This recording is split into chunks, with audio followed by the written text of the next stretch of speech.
সংশোধনী বিলৰ বিৰুদ্ধে আমি ৰাজপথলৈ ওলাই আছোঁ সমদল কৰি। আপোনালোকে দেখিছে মিডিয়াৰ জৰিয়তে কালি হৈছে মহিলাৰ প্ৰতিবাদ কৰিবলৈ যোৱা মহিলাৰ ব্যৱস্থা কৰা হৈছে। গতিকে এই চৰকাৰখনৰ এই যে গোৰামী, এই যে তেওঁলোকৰ হঠকাৰী সিদ্ধান্ত, এই হঠকাৰী সিদ্ধান্তৰ বিৰুদ্ধে আমি আজি ৰাজপথত ওলাই আহিছোঁ।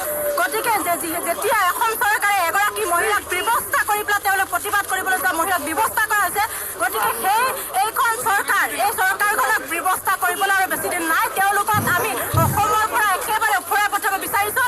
গতিকে আজি দেখিছে আপোনালোকে সংসদ ভৱনৰ সন্মুখত মানুহে নগ্ন হৈ প্ৰতিবাদ কৰিবলৈ, অসমত এই পোনপ্ৰথমবাৰৰ বাবে নগ্ন হৈ মানুহে প্ৰতিবাদ কৰিবলগীয়া হৈছে। ইয়াতকৈ আৰু দুখৰ বিষয় নাই।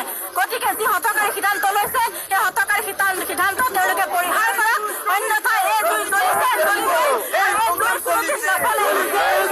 আমি আজি প্ৰতিবাদ কৰিবলৈ ওলাই আহিছোঁ। কাৰণ চাওক, বিজেপি আৰু কেন্দ্ৰ আৰু ৰাজ্যত যি বিজেপি চৰকাৰ আছে, সেই বিজেপি চৰকাৰখনে অসমখনক বাংলাদেশী স্মৰণীয় পথত কৰিব বিচাৰিছে।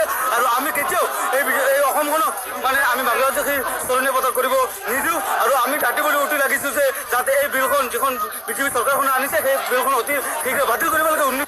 2016 নাগৰিকত্ব সংশোধনী যিটো বিল আছে, গোটেই অসমৰ মানুহে ৰাজপথলৈ ওলাই আহিছে, অপোজ কৰিছে। গতিকে জাতিদ্ৰোহী যিটো চৰকাৰ, সৰ্বানন্দ সোণোৱাল নেতৃত্বাধীন চৰকাৰ, নৰেন্দ্ৰ মোদী নেতৃত্বাধীন বিজেপি চৰকাৰ, গতিকে সকলো স্তৰৰ ৰাইজে আজি এই বিলৰ অপোজ কৰিছে। গতিকে আমি ৰাজপথলৈ, কংগ্ৰেছ কৰ্মীসকল আজি ৰাজপথলৈ, ইন্দিৰা গান্ধী ব্লক কংগ্ৰেছ নেতৃত্বাধীন যমুনামুখ সমষ্টিৰ গোটেই ৰাইজ ৰাজপথলৈ ওলাই আহিছে। জোৰ সমদল গোটেই অসমৰ লগত সংগতি ৰাখি আমি জোৰ সমদল কৰিবলৈ ওলাইছোঁ, এই বিলৰ অপোজ কৰিছোঁ। গতিকে এই বিলটো অনতিপলমে এই বিলটো উঠাই ল'ব লাগে আৰু অসমৰ মানুহক